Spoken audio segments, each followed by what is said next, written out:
Chapter 7, Equity Market and Stock Valuation. This chapter covers another way of financing, equity financing. We are going to focus on the finding of fair value of stocks.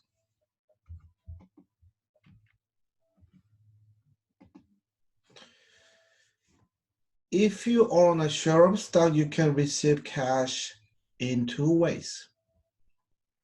First, the company pays dividends. Second, you sell your shares either to another investor in the market or back to the company, receive selling price. We know that the fair value of the assets is sum of the present values of future cash flows.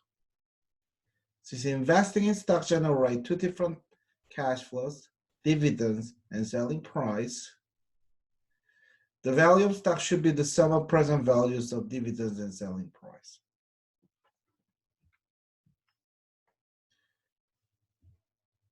To get a value of stock, we need to know three important factors. Number one, how much does firm pay dividend in the future? So future dividends. Number two, when are you going to sell your stock? Number three, how much are we going to receive when we sell stocks? And there are some issues. First, dividend issues.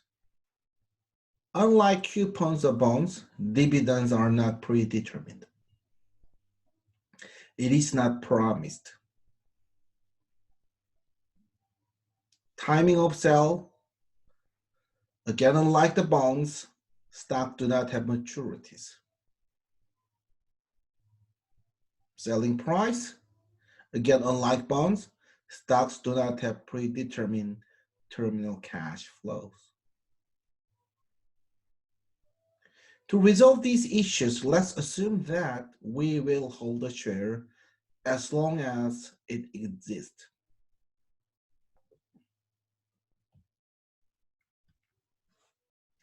If we hold a share as long as it exists, we should not sell it. We should have it forever because stock does not have maturity. Now, if you decide to hold it forever, number two and number three issues are disappeared. When to sell or how much will the selling price be, because we are not going to sell. We don't need to worry about the timing and the price to sell. Then the value of our stock will be just sum of present values of future dividend, which lasts forever. Now we still have one issue left. How can we estimate all future dividend payments, even though they don't stop and never be promised?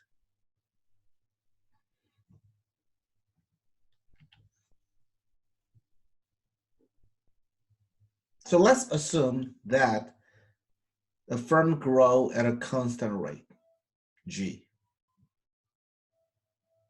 And assume that use this G as a dividend growth rate. Then next period dividend, which is D1, will be current dividend D0 times 1 plus growth rate G. Second year, D0 times 1 plus G squared. Tth year, at time t, D0 times 1 plus G to the tth. So for example, if D0 is $2 and the growth rate is 6%, the first dividend, the next period dividend, 2 times 1 plus 6%, $2.12. D2, D1 times 1 plus 6%, 2.2472. Under this assumption, we can get the value of a stock. Because we need to get the sum of the present values of all future dividends, which lasts forever, is going to be infinite problem. To solve the infinite problem, we should find the convergence value. If we find the convergent value of it is infinite problem, it leads this formula. The formula we have. This is important formula for stock valuation. Price of the stock equals to next period dividend D1 divided by required rate of returns R minus the constant growth rate G. Since D1 is current dividend D0 times 1 plus 3, we can also substitute D1 with D0 times 1 plus G. This is also called Gordon growth model.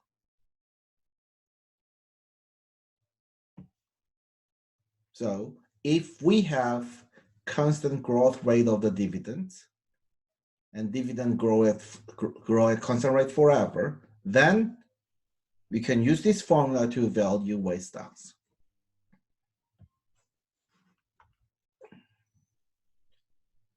Suppose dividend does not change at all. Then it is the case of G equals to 0%.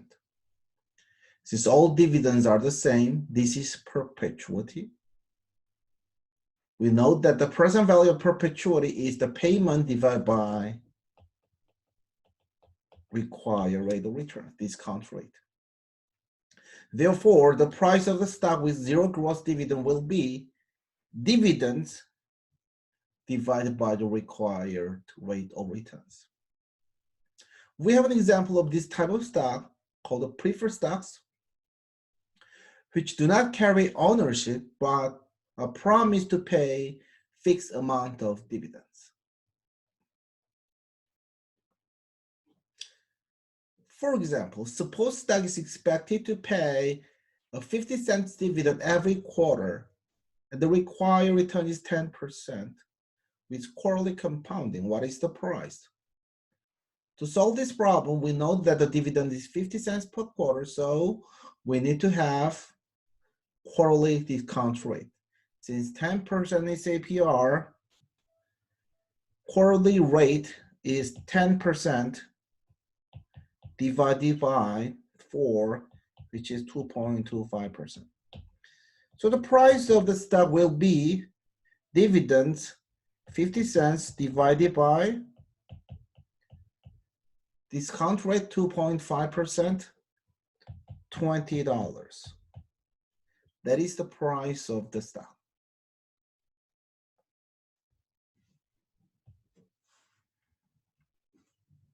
Next example is the one with the constant growth rate. Suppose a firm just paid a dividend 50 cents. It is expected to increase its dividend by 2% per year. If the market requires a return of 15% on asset of this risk, how much should the stock be selling for? When we solve dividend growth model problems, one of the most important things you should be careful is whether the problem gives you D0 or D1. Remember that the formula price equals to D1 divided by R minus 3. So the numerator of the formula is D1. If you only have D0, then you need to substitute a numerator with D0 times 1 plus 3, and then R minus 3 divided by. This example, 50 cents dividend is D0, not D1. So the numerator should be D0, 50 cents times 1 plus 2% gross divided by 15% minus 2%, $3.92. That is the price. That is the price with constant growth rate.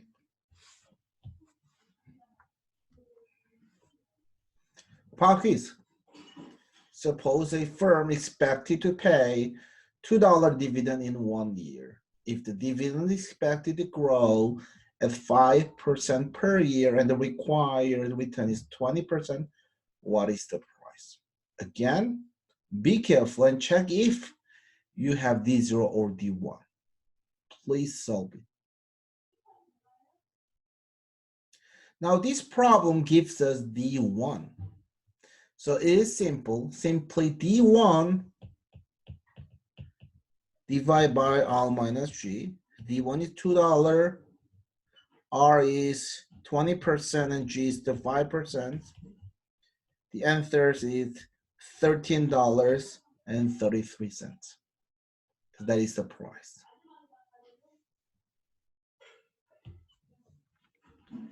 What about price in the future? Gordon Growth Company is expected to pay $4 dividend next period, and dividends are expected to grow at 6% per year. The required return is 16%. What is the price expected to be in year 4? Now we need to check first. We need to check if we have D0 or D1. Clearly, we have D1, $4 next period. The issue is the problem asks us the price expected to be in year 4, not current price. So the numerator is next period dividend, D5.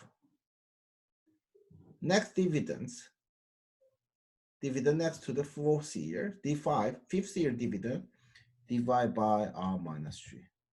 And now we have D1, so D1 times 1 plus G, and how many years? 4-year differences. So 4-year growth divided by R minus 3. Then $4 times 1 plus growth rate 6% to the 4th divided by 16% minus 6% growth rate. The price will be $50.50. So every time when you find the price of the stock as of some time, then you need to have the dividend next period. If it is 4th year, you need 5th period, 5th year dividend. If it is like 10th year price, then you need to have 11th year dividends. Just remember. Now let's find the conditions of dividend growth model with constant growth rate. First, we know that dividend is expected to grow at growth rate G forever. Then what happens is stock price also expected to grow at G forever.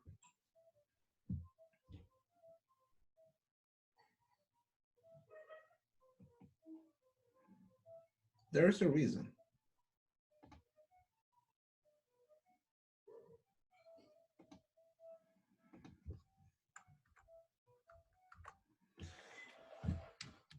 The growth rate of the stock price will be P1 minus P0 divided by P0.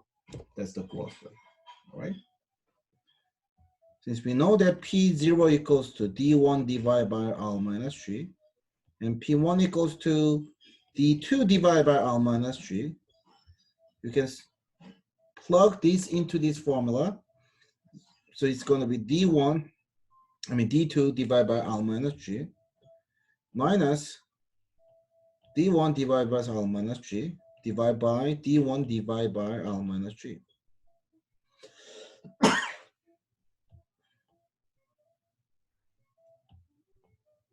Then this all R minus 3 denominator cancels out. So eventually D2 minus D1 divided by D1, which is dividend growth rate. So this model tells us that the growth rate of the stock is also G forever.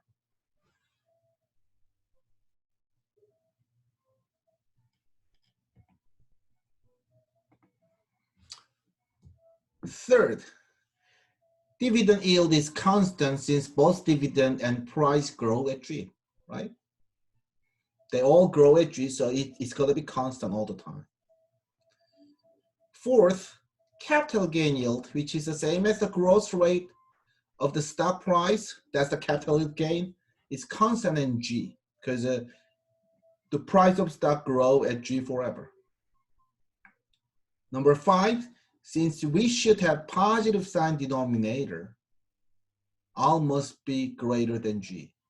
Otherwise, we cannot use this model. There's no negative possible stock price. Number 6, finally, if you rearrange the formula for R, see what happened?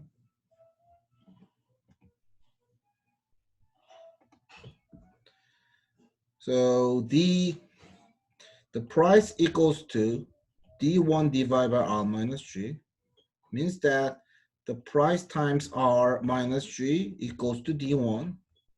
So R minus G equals to D1 divided by P0. So R is D1 divided by P0 plus G. Easily drive. From this, so R equals to D1 divided by P0 plus G.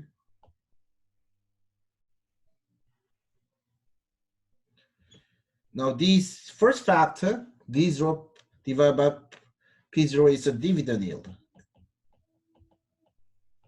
So it is return from the dividend, yield from the dividend. We know that this G is a capital gain yield, which means that we can divide these required returns, yield, into two parts. First, dividend yield. Second, capital gain yield.